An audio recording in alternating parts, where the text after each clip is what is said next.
দর্শক স্বাগত জানাচ্ছি আমাদের নিয়মিত আয়োজন যমুনা টেলিভিশনের নিয়মিত আয়োজন বাংলাদেশের 50-এ এবং আপনাদেরকে স্বাগত জানাচ্ছি আমি আহমেদ রেজা।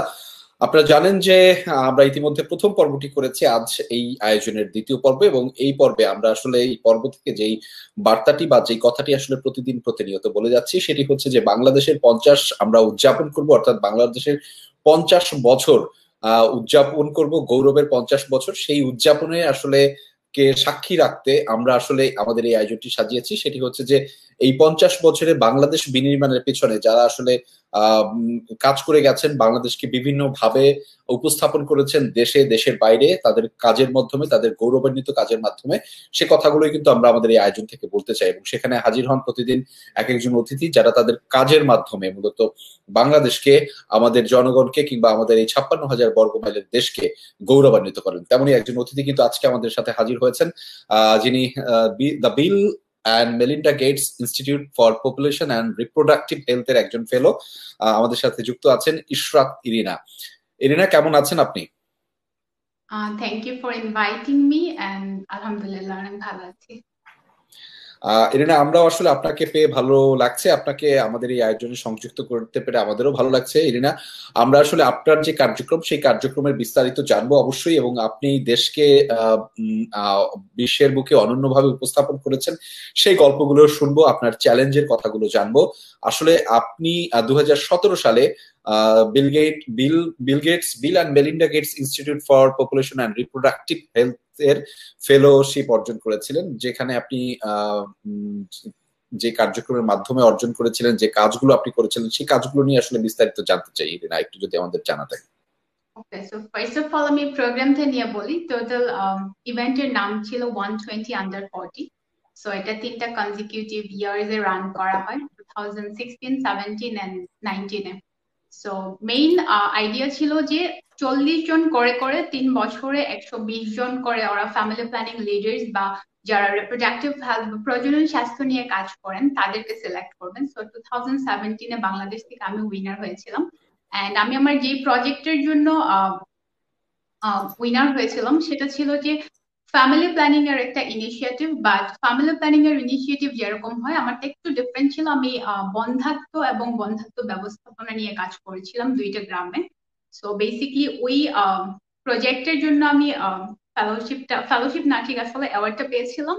এন্ড আমি যদি আমার টোটাল প্রজেক্টের কথা বলি, basically I work on sex education and Reproductive health. So আমি যেটা মানে ট্রাই করি, আমার টার্গেট অডিয়েন্স হলো যারা পিউবার্টিতে আছেন বা যারা বয়ঃসন্ধি কালে আছেন, তাদেরকে তাদের প্রপার যে ফিজিক্যাল চেঞ্জেস গুলো আছে এবং যে মেন্টাল চেঞ্জেস গুলো আছে সেটা সম্পর্কে সাইন্টিফিক যে ইনফরমেশন সেটা প্রোভাইড করা, and at the same time প্যারেন্টসদেরকে অ্যাওয়্যার করা।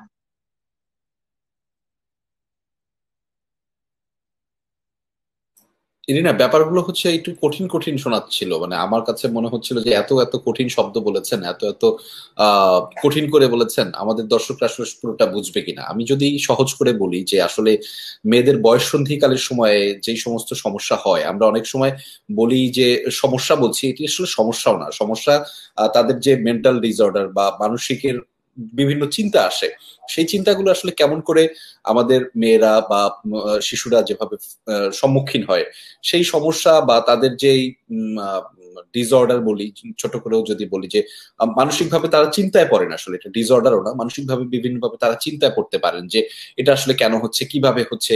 এই বিষয়গুলো যখন একটি ছোট শিশু চিন্তায় পড়েন, সেই বিষয়গুলো সহজ করে তার কাছে উপস্থাপন করা, এটি হচ্ছে আপনার একটা অন্যতম কাজ।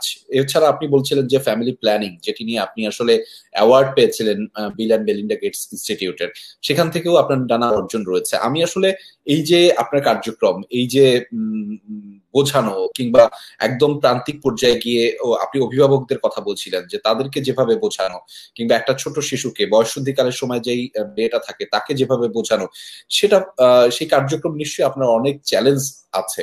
আমি একটু সেই চ্যালেঞ্জ গুলোর কথা জানতে চাই ইরিনা, তারপরে আমরা আসলে জানবো আপনি বিল অ্যান্ড মেলিন্ডা গেটস ইনস্টিটিউটে যেভাবে অ্যাওয়ার্ড পেলেন সেই গল্পগুলো।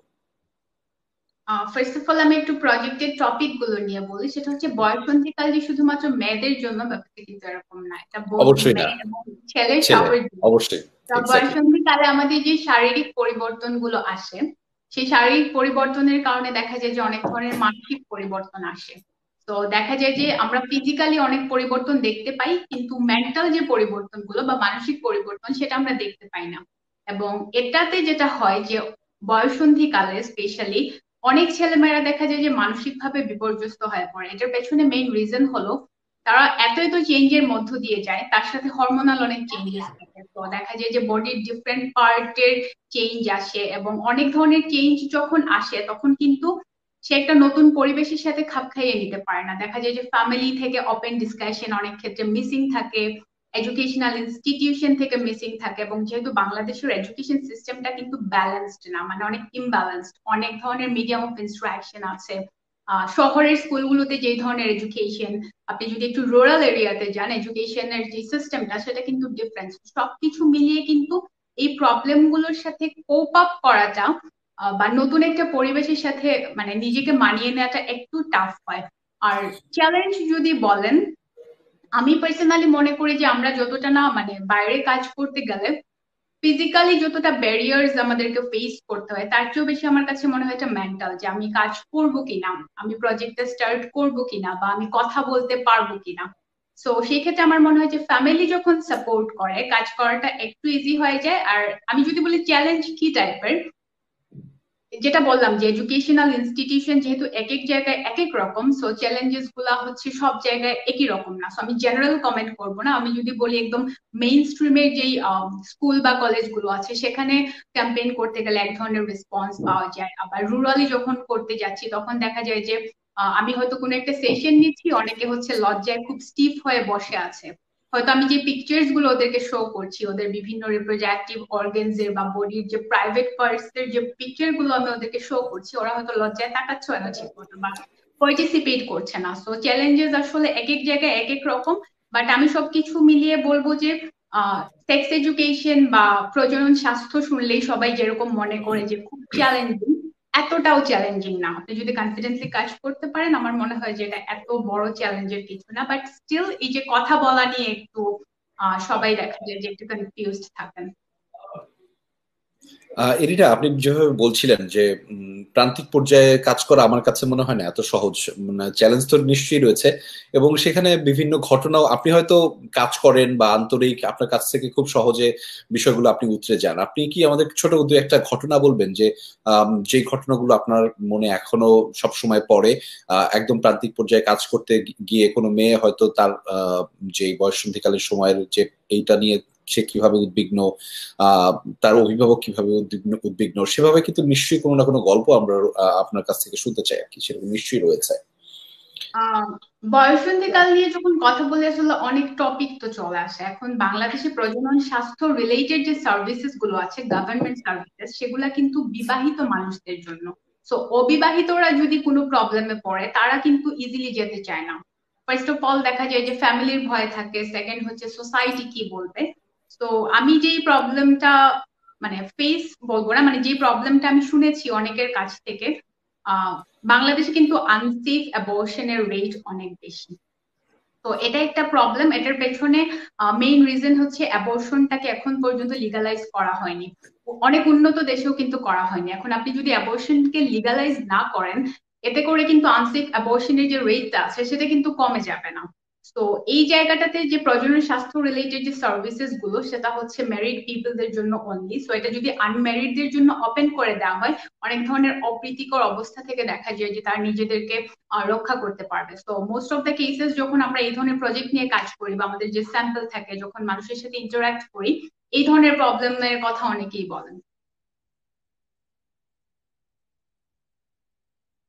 আমি কথা শুনতে পাচ্ছি না। আচ্ছা, এখন নিশ্চয়ই শুনতে পাচ্ছেন। হ্যাঁ হ্যাঁ, শুনতে পাচ্ছি, জি। আমরা এই বিষয়গুলো নিয়ে আরো আলোচনা করবো এরিনা, তবে তার আগে আমি একটু জানতে চাই যে আপনি বিল অ্যান্ড মেলিন্ডা গেটস ইনস্টিটিউটের একটা অ্যাওয়ার্ড পেয়েছিলেন 2017 সালে, যেটির মাধ্যমে যেটি হচ্ছে আপনার এই কার্যক্রমকে আপনি সেখানে উপস্থাপন করেছিলেন, এবং আমাদের আপনার আমার বাংলাদেশকে উপস্থাপন করেছিলেন অনন্যভাবে। সেটি আসলে সেই কার্যক্রমটি কিভাবে হয়েছিল, কেমন করে আপনি অংশগ্রহণ করেছিলেন, সেখানে কি কি হয়েছিল, আপনার সাথে আরো যে সমস্ত পার্টিসিপেন্ট ছিল তারা কোথা থেকে এসেছিল, তারা কি বলেছিল আপনার কাজ নিয়ে, সেই কথাগুলো আসলে শুনতে চাই।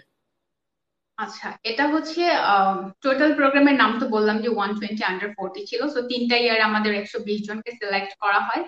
অ্যান্ড টোটাল প্রোগ্রামটা ছিল আসলে যারা প্রজনন স্বাস্থ্য নিয়ে কাজ করে এবং পরিবার আপনি পরিকল্পনা নিয়ে। আপনি 2017-তে, তার মানে হচ্ছে 2016 সালে এটা হয়েছে, 2015 সালে এটা হয়েছে। না, 2016-তে হয়েছে, 2017-তে হয়েছে, তারপর এক বছর গ্যাপ দিয়ে আবার 2019-এ হয়েছে। আচ্ছা, 19-এ হয়েছে, আচ্ছা। হ্যাঁ। জি। তো ওদের টোটাল ফোকাস ছিল যে যারা প্রজনন স্বাস্থ্য এবং পরিবার পরিকল্পনা নিয়ে কাজ করে এরকম 120 জনকে ওরা সিলেক্ট করবে, যারা হচ্ছে ফিউচারে world wide family planning project গুলোকে নিজের দেশ থেকে রিপ্রেজেন্ট করবে বা ডিফারেন্ট কান্ট্রিতে কোলাবোরেট করবে।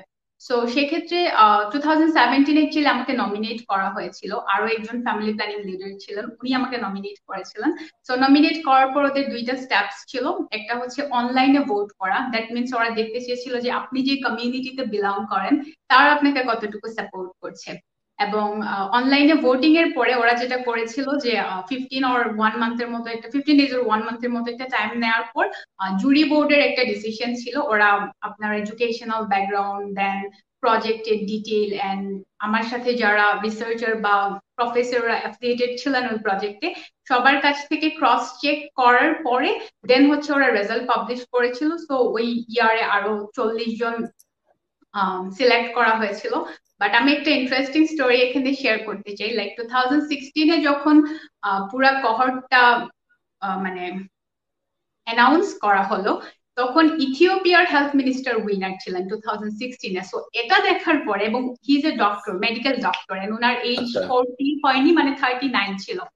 সো উনি যখন 2016-এ উইনার হয়েছিলেন, 2017-এ আমি আসলে মানে অ্যাপ্লাই করার জন্য আমি সাহস করিনি, বিকজ এটা দুই ভাবে অ্যাপ্লাই করা যায়, কেউ আপনাকে নমিনেট করতে পারে, আইদার আপনি নিজে থেকে অ্যাপ্লাই করতে পারেন।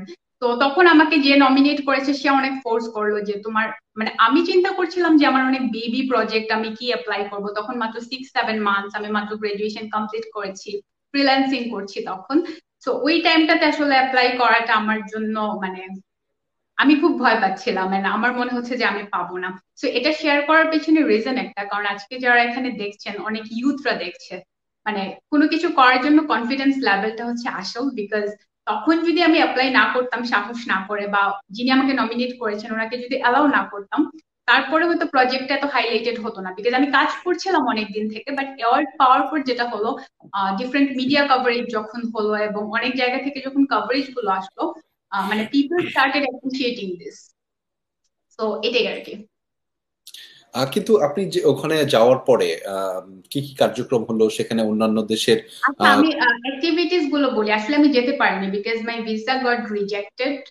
ইউএস ভিসা ও, অনেকেরই রিজেক্ট হয়, সো আমি আসলে এখানে মেইন রিজনটা বলতে চাচ্ছি না। বাট আমার ভিসা যখন রিজেক্ট হয় তখন আমি আবার জার্মানিতে পোস্ট গ্রাজুয়েশন করার জন্য প্রিপারেশন নিচ্ছিলাম।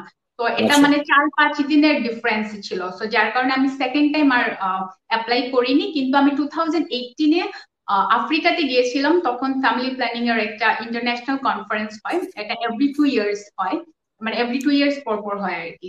তো ওই কনফারেন্সে যখন গেলাম তখন ফার্স্ট টাইম আমি 120 জনের সাথে মিট করলাম। তখন বাংলাদেশের হেলথ মিনিস্ট্রি থেকে একটা গ্রুপ গিয়েছিল, তো বাংলাদেশ হেলথ মিনিস্ট্রির সাথে ওখানে অনেকগুলো প্রেজেন্টেশনে অ্যাটেন্ড করা হয়। এন্ড এটা এমন একটা কনফারেন্স আসলে যেখানে ওয়ার্ল্ড ওয়াইড যারা রিপ্রোডাক্টিভ হেলথ নিয়ে কাজ করে সবাই এসেছিলেন, এবং সেখানে আপনি আপনার কান্ট্রির যে প্রজেক্ট গুলো আছে বা গভর্নমেন্টের যে অ্যাচিভমেন্টস গুলো আছে সেটা আপনি শেয়ার করতে পারছেন। সো এটা অন্যরকম একটা এক্সপিরিয়েন্স ছিল। এবং এই ইয়ারেও একটা কনফারেন্স হতে যাচ্ছে, মানে এটা ডিফারেন্ট কান্ট্রি হোস্ট করে। সো 2015 or 2016-এ বালিতে হোস্ট করা হয়েছিল, তারপর আফ্রিকাতে হোস্ট করলো। আর নেক্সট যেটা হবে নেক্সট নভেম্বরে সেটা থাইল্যান্ডে হবে। সো এটার জন্য অলরেডি আমরা প্রিপারেশন নিচ্ছি। সো আমার বেসিকলি যেহেতু তখন ভিসা রিজেক্ট হয়েছিল যেতে পারিনি, বাট 2018-এ আমি তখন সবার সাথে ওখানে মিট করেছিলাম, আমি প্রায় 15 or 16 days এর মতো সেখানে ছিলাম। আর অ্যাক্টিভিটিস কিন্তু এখনো চলছে, লাইক আমরা এভরি মান্থে কিন্তু দেখা যায় যে আমাদের যে 120 জন আছে সামহাও আমরা কানেক্টেড থাকি এবং আমাদের মিটিংস হয়। এবং কারেন্টলি আমাদের কিছু প্রজেক্ট নাইজেরিয়া এবং ইন্ডিয়াতে মানে রান করা হচ্ছে। এবং আপনি যদি চান মানে ওই 120 পিপলের মধ্যে কেউ যদি চান তারা নিজেদের কান্ট্রিতে সেম প্রজেক্ট গুলো রান করতে পারেন। তো যেহেতু আমি অনেকদিন ধরে দেশের বাইরে আছি, তো আমার ওইভাবে ওদের প্রজেক্ট বাংলাদেশে রান করা হয়নি। বাট আই এম প্ল্যানিং যে নিয়ার ফিউচার আমি যখন বাংলাদেশে সেটেল ডাউন করবো তখন ওদের কিছু প্রজেক্ট, আমার নিজের প্রজেক্টের পাশাপাশি ওদের কিছু প্রজেক্ট আমি সেখানে রান করবো।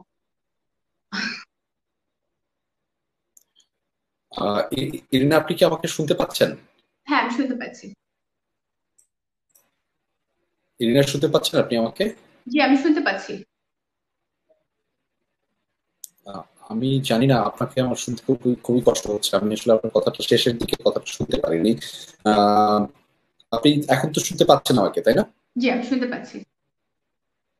আচ্ছা, আপনার কথাটা কেটে কেটে আসছে, যদিও আমি যে বিষয়টা জানতে চাই বা যে বিষয়ে আমার আসলে জানতে চাও, আপনি যে বিষয়গুলো কথা বলেন, অর্থাৎ ফ্যামিলি প্ল্যানিং ইস্যুতে কথা বললেন, বয়স নিয়ে কথা বললেন, এই বিষয়গুলো তো একটু বাস্তব বিষয়ক কার্যক্রম, কিন্তু আমার একটু জানতে চাও আপনার আসলে আহ কি পড়াশোনা করছেন বা আপনার ব্যাকগ্রাউন্ডটা কি, বা আপনি এখন কি করছেন সেটি যদি একটু জানাতেন, ইরিনা।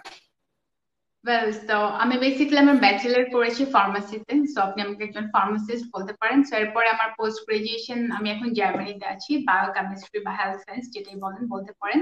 অ্যান্ড কাজের ব্যাপারে যদি বলেন, আমি অ্যাকচুয়ালি ফ্রিল্যান্সিং রিসার্চ করি। সো দেখা যাচ্ছে যে আমি ওয়ার্ল্ডের যেই পার্টেই থাকি না কেন, ডিফারেন্ট ডেভেলপমেন্ট সেক্টরে হেলথ বেসড যে রিসার্চ প্রজেক্ট গুলো হয় সেখানে আমি কোলাবোরেট করি। অ্যান্ড আমার প্রজেক্ট তো আছে যেটা প্রেসক্রিপশন বাংলাদেশ, তো আমি এখন যেহেতু বাংলাদেশে নেই, আমি অনলাইনে কাজ করছি। আর আমাদের নাইজেরিয়াতে এখন একটা প্রজেক্ট আছে এবং ইন্ডিয়াতে একটা প্রজেক্ট আছে, এটা হচ্ছে জেন্ডার বেসড ভায়োলেন্স নিয়ে। সেখানে রেপ সার্ভাইভারদেরকে নিয়ে একটা প্রজেক্ট হচ্ছে, এটা বিল গেটস ইনস্টিটিউটের একটা প্রজেক্ট, সেখানে কাজ করছি। And I am planning that maybe next December থেকে এই প্রজেক্টটা বাংলাদেশে রান করব। অ্যান্ড অ্যাপার্ট ফ্রম দ্যাট, যেটা বললাম যে আমি ডিফারেন্ট ফ্রিল্যান্সিং রিসার্চ প্রজেক্ট গুলোতে কন্ট্রিবিউট করি। হুম। আহ ইরিনা, আপনি নিশ্চয়ই আমাকে এখনো শুনতে পাচ্ছেন, কিন্তু আমি আপনার কথাগুলো আসলে মোটেই শুনতে পাইনি। আমি জানি না আপনি আসলে কি বলেছেন। এখন কি আপনি আমাকে শুনতে পাচ্ছেন? এখন আমি আপনাকে মনে হয় শুনতে পাবো। হ্যাঁ, আমি আপনাকে শুনতে পাচ্ছি, আমি কি আবার রিপিট করব? হ্যাঁ, প্লিজ একটু, আমি আসলে কিছুই শুনতে পাইনি, যদি একটু বলতেন।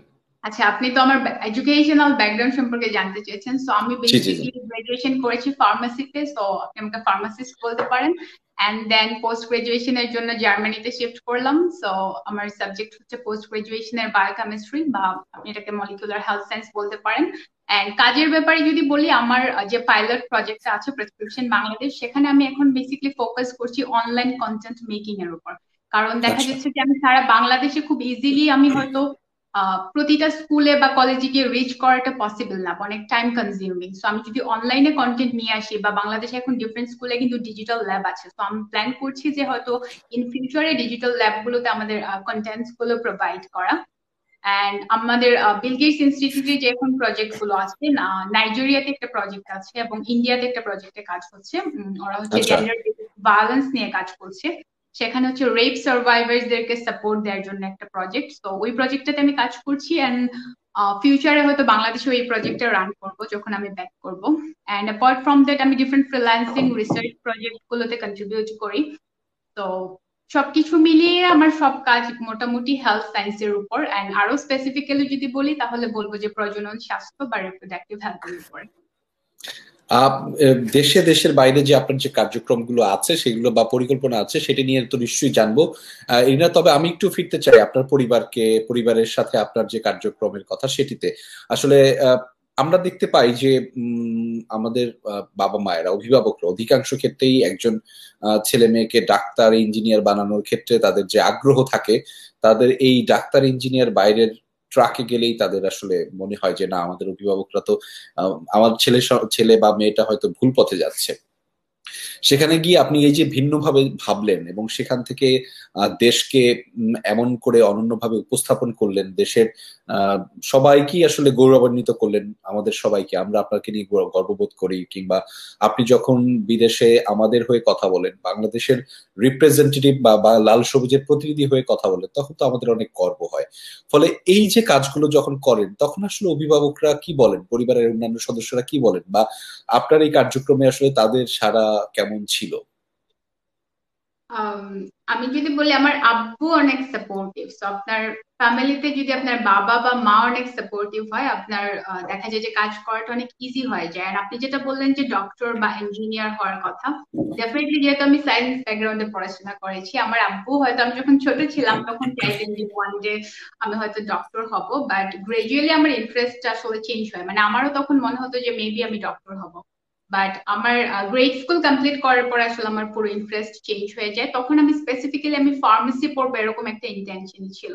সো আব্বু তখন ওই টাইমটা থেকে অনেক সাপোর্ট করেছে, এন্ড আমার আম্মু অনেক সাপোর্টিভ আসলে, মানে সব ধরনের সাপোর্ট দেয়া আম্মুর কাছ থেকে আমি অনেক প্রশ্রয় পাই। এন্ড আব্বু সাপোর্ট করেন অনেক, বাট একটা শাসনের মধ্যে বড় করলেও সাপোর্টটা পেয়েছি। আর কাজের ব্যাপারে যদি বলি, যেহেতু আমি ফার্মেসিতে পড়েছি এবং আমি বেক্সিমকোতে ইন্টার্নশিপ করেছি, তো ইউজুয়ালি সবাই এক্সপেক্ট করছিল যে আমি হয়তো কোনো একটা ফার্মাসিউটিক্যালসে জয়েন করব। সো ওই টাইমটাতে আসলে আমি একটা ম্যাজর ডিসিশন নিয়েছি, তখন একটা মাল্টিন্যাশনালে আমি মানে জবে জয়েন করব, ওই টাইমটাতে আসলে আমি মানে কুইট করি, আর তখন আমি আমার নিজের যে রিসার্চ প্রজেক্টটা সেটাতে কাজ করা স্টার্ট করি। তখন আব্বু অনেক সাপোর্ট করেছে। তখন আব্বু যদি আমাকে এরকম বলতো যে তুমি এরকম করতে পারবে না, ফার্মেসিতে পড়েছো, তোমাকে ফার্মাসিউটিক্যালস জয়েন করতে হবে, তখন হয়তো আজকে আর এখানে এসে কথা বলা হতো না আর কি, অন্যভাবে হয়তো কন্ট্রিবিউট করতাম। বাট আমি একটা কথা বলবো, হয়তো অনেক প্যারেন্টসরাও আজকে এই প্রোগ্রামটা দেখছেন, যে ছেলে এক্স্যাক্টলি। মেয়েদের সাথে বন্ধু হওয়াটা খুব জরুরি। এবং আমাদের জেনারেশনের অনেকেই হয়তো কমপ্লেন করে, বা আমি যেহেতু ডিফারেন্ট এইজ গ্রুপের সাথে কানেক্টেড, অনেক ছেলে মেয়েদেরকে আমি কমপ্লেন করতে শুনি যে মা বাবা বোঝে না, and মা বাবা কমপ্লেন করে যে ছেলে মেয়ে বোঝে না বা আমরা যেটা চাচ্ছি। তো ওখানে একটা মানে গ্যাপটাকে ব্রিজ করতে হবে, মা বাবাদেরকে ছেলে মেয়েদের জায়গায় এসে বুঝতে হবে, কারণ জেনারেশন কিন্তু চেঞ্জ হচ্ছে। আর ছেলে মেয়েদেরকেও এটা মাথায় রাখতে হবে যে এন্ড অফ দ্য ডে তো ফ্যামিলি সবকিছু, তো মা বাবারা যেটা বলেন হয়তো আমাদের ভালোর জন্যই চান, কিছু কিছু সময় হয়তো আমাদের মেন্টালিটি একটু ম্যাচ করে না, এর কারণে প্রবলেম হয়। নিশ্চয়ই সেই সমস্যাগুলো আমরা অভিভাবকদের পক্ষ থেকে যারা তারা তারা সমাধান করার চেষ্টা করবে, এবং আমরা যারা সন্তানরা রয়েছেন তাদেরও আসলে তাদের পক্ষ থেকে সমর্থনটা থাকা উচিত, কারণ অভিভাবকরা সব সময় ভালোর জন্যই বলেন। এবং একটা বিষয় জানতে চাই ইরিনা, যেটি হচ্ছে যে একদম মাঠের কথাটা, আপনার মাঠের অভিজ্ঞতাটা। সেই ক্ষেত্রে আপনি যখন কাজ করেন কোনো ছেলে বা মেয়ের সাথে বয়ঃসন্ধির কালে, তাদের যে ঘটনা বা তাদের যে সময়কালের অস্থিরতা এবং পরিবর্তন নিয়ে তখন যখন তারা কথা বলে, তখন আসলে আপনি নিশ্চয়ই দেখেন তারা আসলে অধিকাংশ সময় উদ্বিগ্ন থাকে। সেই ক্ষেত্রে আপনি যদি, নিশ্চয়ই এখন অনেক তরুণরা বা এই আমাদের এই আয়োজনটি দেখছেন, সেই ক্ষেত্রে এরকম সময় প্রাথমিকভাবে তাদের আসলে টেনশনটা বা বিভিন্ন চিন্তা থেকে উদ্বিগ্ন না হয়ে কিভাবে নিজেকে সংযত রাখা বা নিজেকে একটু যে এটা এটা একটা প্রক্রিয়া, এটার মধ্যে থেকে সবাই কি যেতে হয় বা সবাই গিয়েছেন, এটা নিয়ে চিন্তা করার কিছু নাই, মানে কি ধরনের আহ পরামর্শ আপনার থাকবে সেটা যদি একটু জানাতেন। আচ্ছা, আমি আগে চেঞ্জেস গুলো স্পেসিফিক্যালি বলি, তাহলে সবাই প্লিজ। রিলেট করতে পারবে। সো বয়ঃসন্ধিকালে ছেলে এবং মেয়েদের কমন কিছু চেঞ্জেস আছে, যেমন শরীরের বিভিন্ন জায়গায় দেখা যায় যে হেয়ার গ্রোথ হয় বা লোম গজায়। মেয়েদের ক্ষেত্রে দেখা যায় যে ব্রেস্টের সাইজ বড় হয়, পিরিয়ড বা মাসিক শুরু হয়, এবং অনেক ধরনের হরমোন তৈরি হতে থাকে বডিতে, যার কারণে দেখা যায় যে শারীরিক অনেক পরিবর্তন আসে। এবং এই শারীরিক পরিবর্তনের কারণে দেখা যায় যে সে মেন্টালি অনেক আনস্টেবল থাকে, অনেক সময় সে প্রপার ইনফরমেশন হয়তো জানে না, বা মাসিক বা অন্যান্য যে স্বাভাবিক ব্যাপারগুলো আছে সেগুলো নিয়ে অনেক সময় দেখা যায় যে হাসি ঠাট্টা করা হয়। সে হয়তো ফার্মাসিতে একটা স্যানিটারি প্যাড কিনতে যেতে পারছে না। সব জায়গায় হয়তো সিচুয়েশন সেম না, বাট আপনি যদি ওভারঅল বাংলাদেশকে কাউন্ট করেন অনেক জায়গায় সিচুয়েশন সেম। তো এই প্রবলেম গুলো যখন বা এই জিনিসগুলো যখন তাদের সামনে আসছে, তারা একটু মেন্টালি আপসেট থাকে, কারণ দেখা যায় যে নিজেদের অনেক ধরনের চেঞ্জেস দেখছে, বড় হচ্ছে, বাইরের পরিবেশের সাথে মিশছে, এট দ্য সেম টাইম নিজের শারীরিক পরিবর্তন দেখছে এবং মেন্টালি সেটাকে ফিল করছে। আর ছেলেদের ক্ষেত্রে যেটা হয় সেম, লাইক শারীরিক অনেক পরিবর্তন আসে, আহ তারপর ওয়েট ড্রিম বা নকটার্নাল এমিশন বা বাংলায় যেটাকে স্বপ্নদোষ বলছে, সেই ধরনের প্রসেসিং গুলো স্টার্ট হয়। তখন দেখা যায় যে এই ইনফরমেশন গুলো যদি ফ্যামিলি থেকে বা স্কুল কলেজ বা টিচার্সদের কাছ থেকে যদি খুব ওপেনলি ডিসকাস করা হয়, ইন দ্যাট কেস কিন্তু তারা খুব ইজিলি এই ব্যাপারগুলোর সাথে হ্যাবিচুয়েটেড হতে পারবে। সো আজকে যারা দেখছে, কেউ যদি পিউবার্টিতে থেকে থাকে বা বয়ঃসন্ধিকালে থেকে থাকে এবং এই ধরনের প্রবলেম গুলো যদি ফেস করে সে, বা এই ধরনের চেঞ্জেস গুলো, আসলে প্রবলেম বলাটা সঠিক হবে না, এই ধরনের চেঞ্জেস গুলো যদি সে ফেস করে, তাহলে আমি বলবো যে এই চেঞ্জেস গুলোর মধ্য দিয়ে কিন্তু প্রত্যেকটা মানুষই যাচ্ছে। তো এটা নিয়ে আসলে ভয় পাবার বা লজ্জা পাবার কোনো কিছু নেই। এটার সাথে মানিয়ে নেওয়াটাই সবচেয়ে বুদ্ধিমানের কাজ হবে। নিশ্চয়ই সেই রিনা, আপনি আমাকে নিশ্চয়ই শুনতে পাচ্ছেন। জি, আমি শুনতে পাচ্ছি। আচ্ছা, আমরা একটু নানা ধরনের নেটওয়ার্কের কারণে আছি, আমার কাছে মনে হচ্ছে যে আমি অনেক সময় আপনার কথা শুনতে পাচ্ছি না। আপনি যে পরিবর্তনগুলোর কথা বললেন, আসলে সেই পরিবর্তনগুলোর মধ্যে দিয়ে আমাদের সবাইকেই যেতে হয়, এটি নিয়ে আলাদাভাবে উদ্বিগ্ন হওয়ার কিছু নেই আসলে। তবে আমি এখন আপনার কাছে জানতে চাই যে এটি আগেও অবশ্য জানতে চেয়েছিলাম যে ঠিক এমন কোনো গল্প আছে কিনা যে আপনাকে কখনো নাড়া দেয় বা আপনাকে খুব বেশি ব্যাপারগুলো মনে করায় বা আপনার কাজের ক্ষেত্রে নিজে বেশি উৎসাহী হন যে এই গল্পটার জন্যই আমি রিনা আসলে এই মানুষগুলোর পাশে থাকতে চাই, শিশুদের পাশে থাকতে চাই, কথা বলতে চাই তাদের সাথে আসলে, এবং তাদেরকে আসলে বোঝাতে চাই, এরকম কি কোনো গল্প আছে? হ্যাঁ, আমি দুইটা ইনসিডেন্ট শেয়ার করতে চাই। একটা হচ্ছে প্লিজ। সাভারের গ্রামে আমি বেসিক্যালি কাজ করেছিলাম, দুইটা গ্রামে, এবং ঢাকার দুইটা বস্তিতে, মিরপুরের একটা বস্তিতে এবং বনানীর টিএনটি ইসলামে কাজ করেছিলাম। তো আমার ওই টোটাল প্রজেক্টে ছিল বন্ধ্যাত্ব এবং বন্ধ্যাত্ব ব্যবস্থাপনা নিয়ে। তো সাভারের গ্রামে একটা সমবায় ছিল যেখানে হচ্ছে ডিফারেন্ট অনেক জায়গার উইমেনরা সেখানে হচ্ছে কোলাবোরেটেড থাকেন। তো ওই সমবায়ে যেটা হতো যে হয়তো থার্সডে বা ফ্রাইডেতে ওনাদের একটা মিটিং হতো, তো সেখানে আমি কাজ করেছিলাম। ওনাদেরকে প্রজনন স্বাস্থ্য রিলেটেড যে সার্ভিস গুলো আছে বা প্রজনন স্বাস্থ্য রিলেটেড যে ইনফরমেশন গুলো আছে সেগুলো প্রোভাইড করা আমার বেসিক কাজ ছিল। তো তখন ওখানে একজন আন্টি শেয়ার করেছিলেন যে উনার ডিভোর্স হয়েছে অনলি বিকজ উনি উনার টোটাল ম্যারিড লাইফে কখনো বেবি কনসিভ করতে পারেননি বা বাচ্চা জন্ম দিতে পারেননি। তো আমি ওনাকে জিজ্ঞেস করেছিলাম যে আসলে এটা তো একটা মেডিকেল কন্ডিশন, বন্ধ্যাত্বকে তো আসলে আমাদের কান্ট্রিতে খুব দুর্বলতা হিসেবে ট্রিট করা হয়। তো ওনাকে জিজ্ঞেস করেছিলাম যে আপনি যখন দেখলেন যে আপনি কোনো কারণে বেবি কনসিভ করতে পারছেন না, সেক্ষেত্রে কি আপনি আপনার হাজবেন্ড ডক্টরের কাছে গিয়েছিলেন কিনা। তখন উনি বললেন যে ওনারা কোনো ধরনের মেডিকেল ট্রিটমেন্ট ইভেন ডক্টরের কাছে গিয়ে ওনারা জানতেও চাননি যে এই মেডিকেল কন্ডিশনটা আসলে কার, উনার নাকি উনার হাজবেন্ডের। বাট উনার হাজবেন্ড উনাকে অনেক টর্চার করতো এবং আম, ব্যাপারটা এরকম হয়েছিল যে একটা সময় টর্চার করতে করতে উনাদের ডিভোর্স হয়ে গিয়েছে এবং উনার হাজবেন্ড আরেকটা বিয়ে করেছে। তো পরে উনি যেটা ফাইন্ড আউট করতে পেরেছে এই মেডিকেল কন্ডিশনটা বা ইনফার্টিলিটিটা উনার হাজবেন্ডের ছিল, বাট সামহাউ উনারা যখন ম্যারিড ছিলেন এটা ফাইন্ড আউট করা হয়নি। সো এটা একটা ইনসিডেন্ট। আরেকটা মিরপুরের একটা স্কুলে কাজ করেছিলাম। সো ইউজুয়ালি আমি আমার ক্যাম্পেইনে যে টপিক গুলো রাখি, একটা তো সেক্স এডুকেশন যেটা বললাম যে বয়সন্ধি কাল নিয়ে সাইন্টিফিক ইনফরমেশন প্রোভাইড করা, আর আরেকটা হচ্ছে SRHR, that is sexual and reproductive health and rights. এখানে কিন্তু চারটা টার্ম আছে: sexual health, reproductive health, sexual rights and reproductive rights. তো এই টার্মগুলো এখন বেশি শোনা যাচ্ছে, কিন্তু এই টার্মগুলো কিন্তু নতুন না আমাদের কান্ট্রিতে। কারণ আপনি যদি ন্যাশনাল ক্যাম্পেইন গুলো দেখেন বা আমরা ছোটবেলায় বিটিভিতে যে ধরনের ক্যাম্পেইন দেখেছি পরিবার পরিকল্পনা নিয়ে, যে আহ দুটি সন্তানের বেশি নয় একটি হলে ভালো হয়, তো ভালো এই হয়। ক্যাম্পেইন গুলো কিন্তু পরিবার পরিকল্পনারই অংশ এবং SRHR যেটা বললাম sexual and reproductive health and rights এর কিন্তু অংশ। কিন্তু এই টার্মগুলো এখন বেশি শোনা যাচ্ছে কারণ ওয়ার্ল্ড তো একটা গ্লোবাল ভিলেজ হয়ে গিয়েছে। তো বাংলাদেশ হচ্ছে খুব স্মল একটা পার্ট এই গ্লোবাল ভিলেজের, এন্ড বাংলাদেশের হেলথ মিনিস্ট্রি এখন অনেক আপগ্রেডেড। আগে যেরকম 12 ইয়ার্স আগে হয়তো এত বেশি এক্সপোজার ছিল না বা বাংলাদেশের এত মানুষ ইন্টারন্যাশনালি কাজ করতো না, এখন কিন্তু বাংলাদেশের প্রচুর ছেলে মেয়ে আছে, অর্গানাইজেশন আছে যারা ইন্টারন্যাশনালি বাংলাদেশের থেকেই কাজ করছে। তো এই SRHR কিন্তু এই কারণে এখন অনেক বেশি প্রমিনেন্ট হচ্ছে বা শোনা যাচ্ছে, কিন্তু এগুলো কিন্তু সবসময় ছিল বাংলাদেশে। আর সো আমি যখন কোনো ইভেন্টে যাই তখন আমি SRHR রিলেটেড যে ইনফরমেশন গুলো আছে, ফর এক্সাম্পল একটা মানুষের তার রাইট আছে সে কাকে এবং কখন চুজ করতে পারবে বিয়ের জন্য, বা তার বিয়ের বয়স কতটুকু হওয়া উচিত আমাদের যে গভর্নমেন্টের যে রুলস এন্ড রেগুলেশন আছে সেটার উপর বেস করে, অথবা রিপ্রোডাক্টিভ হেলথ রিলেটেড যে সার্ভিস গুলো আছে সেগুলো সে কিভাবে অ্যাক্সেস করতে পারবে, বা সেক্সুয়ালি ট্রান্সমিটেড ডিজিজ গুলো আছে সেগুলোকে সে কিভাবে প্রিভেন্ট করতে পারবে। তো সবকিছু হচ্ছে SRHR এর অংশ। তো আমার মিরপুরের একটা স্কুলে আমি কাজ করেছিলাম। তো একটা মেয়ে এরকম ছিল, ওর এজ 15 or 14 হবে। তো আমি যখন ওকে বুঝাচ্ছিলাম, মানে ওই সেশনটাতে বুঝাচ্ছিলাম যে রিপ্রোডাক্টিভ হেলথ রিলেটেড রাইটস মানে হচ্ছে যে তোমার ফুল লিবার্টি আছে, তুমি কোন বয়সে কাকে কখন চুজ করতে পারবে বিয়ের জন্য, বা তোমার বিয়ের পর তুমি কয়টা সন্তান নিতে পারবে। তো তখন ও খুব মনোযোগ দিয়ে কথাগুলো শুনছিল, বাট যখন ইভেন্ট শেষ হলো তখন ও আমাকে বলছিল যে ওর বাবা অলরেডি ওকে বিয়ে দেওয়ার জন্য খুব উঠে পড়ে লেগেছে and ও আসলে পড়াশোনা করতে চায়। তো she took my number and I remember ও আমাকে অনেক কল দিত, বাট এইসব মেটারে তো আসলে ইনভলভ হওয়া যায় না, কারণ দেখা যাবে যে বলবে আমার মেয়ে আমি বিয়ে দিব, তো তোমার কি, বাট তখন কিন্তু ওর এজ 16 হয়নি। তো ওই ব্যাপারগুলো আমাকে অনেক টাচ করেছিল, এখনো আমি যখন রিমেম্বার করি বা রিকল করি এই দুইটা ইনসিডেন্ট আমার খুব বেশি মনে পড়ে।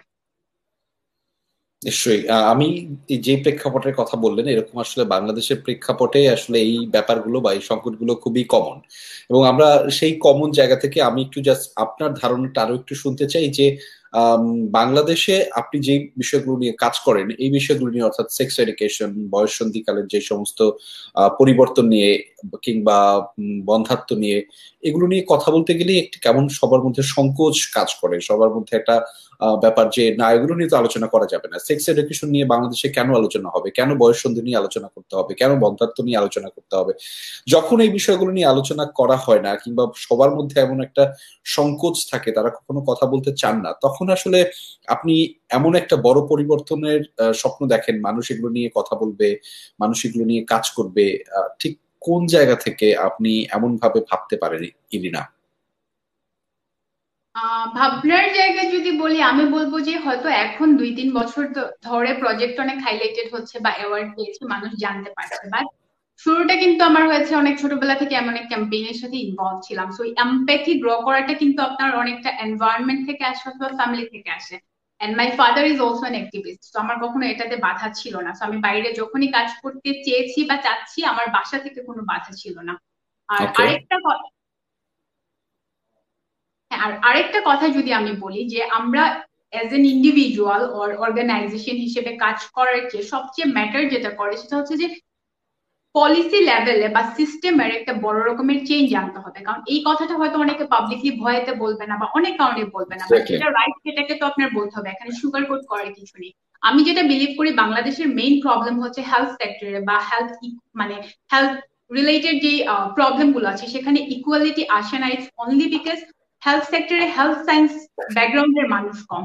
তো আমি পার্সোনালি এটা বিলিভ করি যে health sector should be and must be dominated by the people যারা পিওর হেলথ সায়েন্স ব্যাকগ্রাউন্ড থেকে এসেছে। এইটা যদি না হয় তখন যে প্রবলেম গুলো হয়, মানে আমি আমার প্রজেক্টে কাজ করার আগে আমি ডেফিনেটলি ডিফারেন্ট অর্গানাইজেশনে ভলান্টারি করেছি, কাজ করেছি। তো আমার কাছে মনে হয় লিগেসি ক্রিয়েট করাটা খুব ইম্পর্টেন্ট। মানে আমি আজকে এখানে কথা বলছি এর মানে এটা না যে আমি সারা জীবনে কথা বলবো। তো আমার ওই প্লেসটা ছেড়ে দিতে হবে এবং এমন কিছু মানুষকে রেখে যেতে হবে যারা ফিউচারে লিড করবে, কারণ আমরা তো সারা জীবন বেঁচে থাকবো না। তো এই লিগেসিটা ক্রিয়েট হচ্ছে না, it's only because health related যত প্রোগ্রাম আছে, যেহেতু আমি হেলথ নিয়ে কাজ করি তো আমি হেলথ সেক্টর নিয়ে বলবো, হেলথ রিলেটেড যত প্রোগ্রাম আছে বা আমাদের হেলথ মিনিস্ট্রিও যদি আপনি দেখেন, আমার কাছে মনে হয় যে এখানে কিছু স্ট্রিক্ট ডিসিশন নেওয়া উচিত যে যারা হেলথ সায়েন্স ব্যাকগ্রাউন্ডের না, যারা হেলথ সায়েন্সের রিসার্চার না বা হেলথ সায়েন্স রিলেটেড কোনো প্রপার ব্যাকগ্রাউন্ড থেকে যারা আসেনি, তাদেরকে আসলে এন্ট্রান্সটা দেওয়া একেবারেই উচিত না।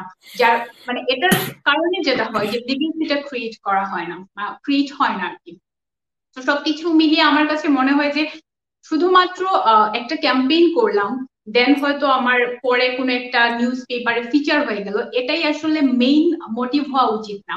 আমি প্রপার সাইন্টিফিক ইনফরমেশন প্রোভাইড করতে পারছি কিনা, যেটা খুব জরুরি। মানে এখন আমি যদি চাই, আমি খুব স্ট্যাটিস্টিক্স বা ডেটা অ্যানালাইসিস নিয়ে আমি কাজ করতে পারবো। আমি হয়তো সবাইকে স্ট্যাটিস্টিক্স দেখালাম যে বাংলাদেশের আনসেফ অ্যাবর্শনের রেট এত বা বাল্য বিবাহের রেট এত, কিন্তু এগুলো যদি আমি বন্ধ করতে চাই, আমার ফ্যামিলি লেভেল থেকে ওই কনসিয়াসনেসটা ক্রিয়েট করতে হবে বা অ্যাওয়ারনেস ক্রিয়েট করতে হবে।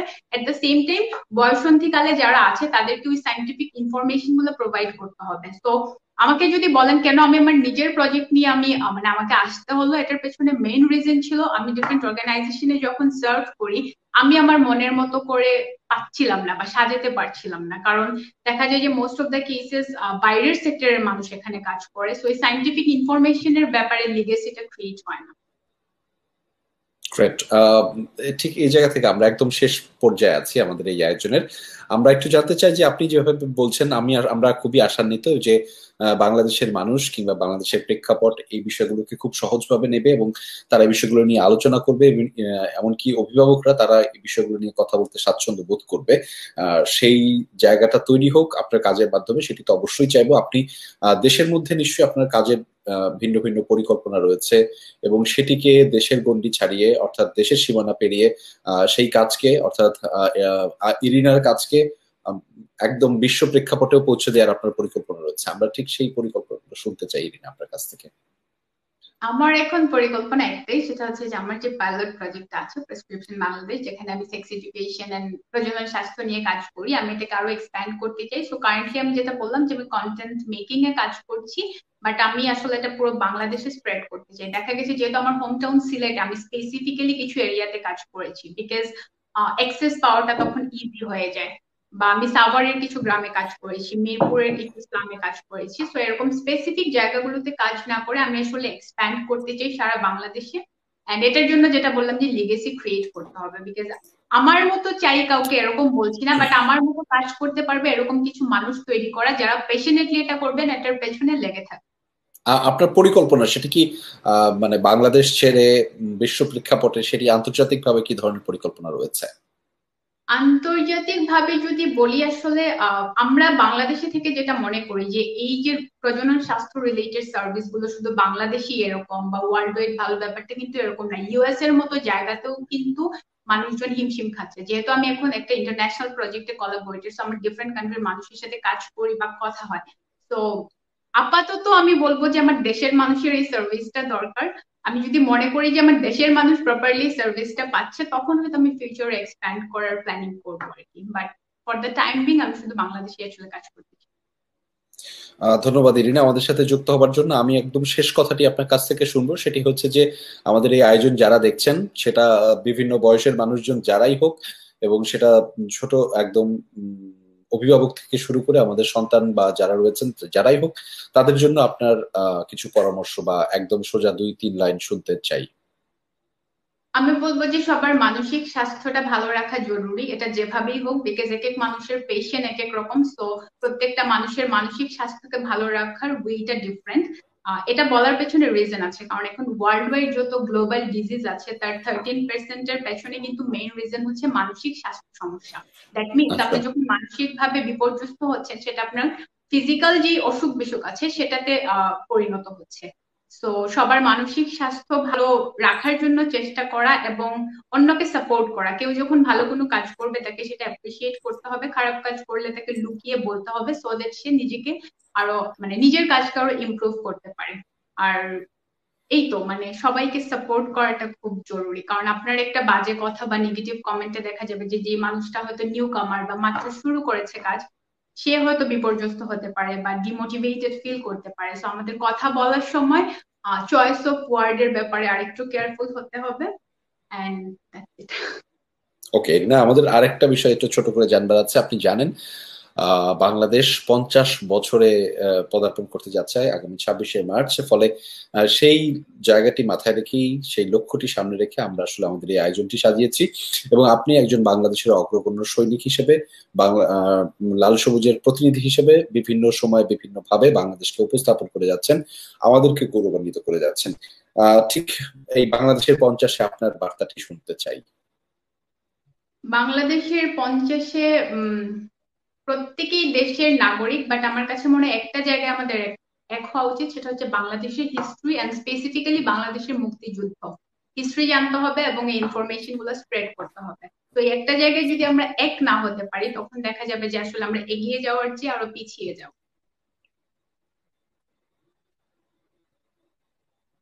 এরা আপনি শুনতে পাচ্ছেন আমাকে নিশ্চয়ই? হ্যাঁ, আমি শুনতে পাচ্ছি, আপনি মনে হয় আমার কথা শুনতে পারেননি। হ্যাঁ, আমি শেষের দিকে কথাটা শুনতে পাইনি এরিনা।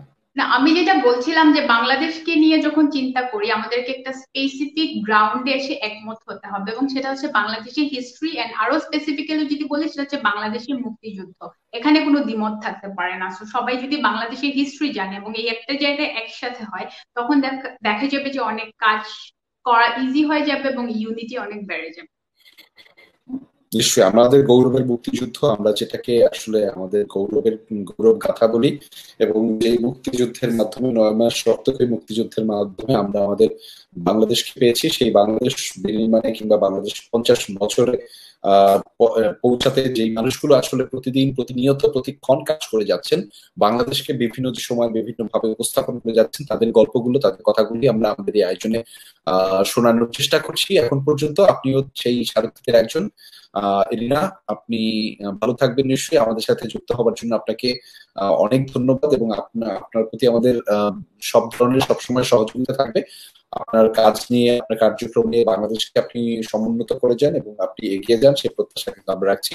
এবং সেই প্রত্যাশা রেখে দর্শকদের কাছ থেকে আজকের মতো আমি বিদায় নিচ্ছি। আগামী সপ্তাহে আমরা আবারও এরকম কাউকে, অর্থাৎ বাংলাদেশের 50-এ যাদের অগ্রগণ্য ভূমিকা রয়েছে, কাউকে না কাউকে নিয়ে আমরা আবারও হাজির হব। সেই পর্যন্ত ভালো থাকবেন, সুস্থ থাকবেন। ধন্যবাদ সবাইকে আমাদের সাথে যুক্ত থাকার জন্য।